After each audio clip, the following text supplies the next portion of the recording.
fondamentale en démocratie ne s'opère pas. C'est la question de la particratie qu'on retrouve à peu près dans chacune de ces affaires. Deuxième grande conclusion, la faiblesse des systèmes de contrôle. En théorie, les structures ne manquent pas, les structures sont même en place. Vous avez tutelle, commissaire du gouvernement, conseil d'administration, les assemblées démocratiques, qu'elles soient parlementaires ou qu'elles soient communales, révision des comptes et ainsi de suite. En pratique, elles sont inopérantes, et cela pour différentes raisons sur lesquelles on peut évidemment revenir, notamment l'influence du parti et ses liens de loyauté, de connivence au sein des partis, ou parfois d'ailleurs entre mandataires, en sorte que se développe, il faut quand même bien le voir, chaque fois on le voit, un climat d'impunité et d'irresponsabilité. Je veux dire par là que il y a encore cette mentalité où, dans la mesure où, en tant que mandataire, on sait qu'on est soutenu par les puissants, qu'on est soutenu par le parti et par les huiles, par ceux qui, les personnes importantes, en quelque sorte, on peut tout se permettre, on ne devra jamais rendre des comptes. Et on n'encourra en tout cas pas de sanctions politiques. On peut encourir une sanction légale, une sanction judiciaire, mais pas de sanctions politiques. Je veux dire que vous pouvez être l'administrateur à la fois le plus incompétent, vous pouvez ne pas assister au 4/10e des séances, vous pouvez ne pas poser une question sur l'année, vous pouvez laisser passer des décisions absurdes au plan de la gestion, nommer des gens incompétents, sans jury, sans diplôme, etc. Vous pouvez faire ce genre de choses et sans pour autant encourir une sanction politique au sens qui pourrait déstabiliser votre carrière. Pour faire carrière, en d'autres termes, encore aujourd'hui, je suis désolé de devoir le dire, il n'est pas utile d'être un bon gestionnaire, d'être un excellent gestionnaire. Il suffit d'être un bon serviteur. Et on ne vous emmerde pas. Hein, c'est triste à dire, mais voilà, ça c'est un peu comme ça que ça se passe. Bien, en même temps, la succession de ces affaires est plutôt bon signe. Il faut vraiment bien insister sur ce point, c'est plutôt bon signe. C'est la preuve d'un surcroît de vigilance de la justice et des médias. Une sorte d'intolérance croissante à ce genre d'abus de pouvoir. Moi, je trouve que c'est très clair dans le cas des médias.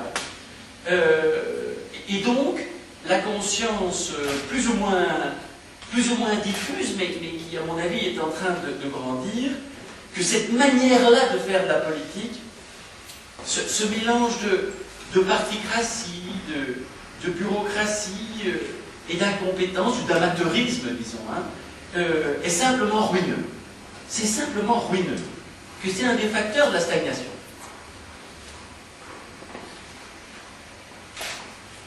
Cinquième remarque, ce qui frappe quand même avant tout dans toutes ces affaires, c'est le rôle quand même très faible des assemblées démocratiques.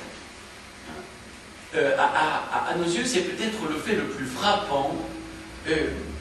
Aucune des affaires n'a été à proprement parler soulevée par les assemblées démocratiques, celles dont nous élisons les membres pour contrôler les exécutifs, pour contrôler les mandataires. Même dans le cas de la Carole Orégienne, c'est un homme seul qui a décidé de mettre sur son site un audit. Mais on ne peut pas dire que c'est une assemblée en tant que telle qui a assumé l'exercice du contrôle sur ces entités. Donc ce qui m'attriste un peu dans cette évolution, c'est que le contrôle et la vigilance démocratique sont confiés presque de facto à la justice et aux médias. Et nous entendons les hommes politiques en chœur dire « laissons faire la justice hein, »,« laissons opérer la justice ». L'argument s'entend naturellement bien, on peut se demander ce qu'il pourrait dire d'autres d'ailleurs, mais il s'entendrait encore mieux si on y joignait une réflexion digne de ce nom sur l'indépendance des élus, sur leur rôle et sur leurs prérogatives. Et ce débat-là, il faut quand même bien reconnaître que ce débat-là n'est pas ouvert aujourd'hui ou après.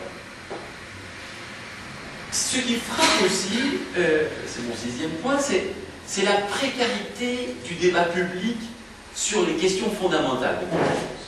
Hein? Si je prends par exemple l'exemple de l'affaire Arena, bon, c'est une affaire qui ne méritait peut-être pas, chacun peut l'estimer à sa manière, hein, voilà, qui ne méritait peut-être pas l'ampleur médiatique qu'elle a reçue, c'est vrai, mais dans cette affaire, le seul véritable thème qui méritait vraiment un débat, c'était les cabinets ministériels. C'était ça qui méritait le débat.